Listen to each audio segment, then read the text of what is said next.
You ask Tiger to calculate. This deals with linear inequalities with one unknown. The final result is x smaller than 4. Let's solve it step by step. Group all constants on the right side of the inequality. Add 3 to both sides.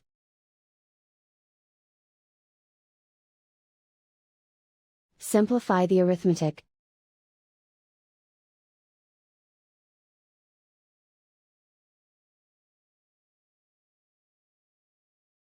Isolate the x. Divide both sides by 2.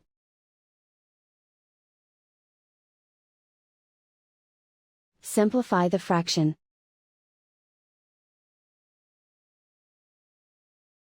Find the greatest common factor of the numerator and denominator.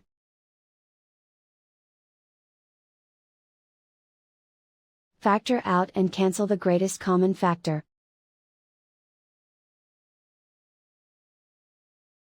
Plot the solution on a coordinate grid.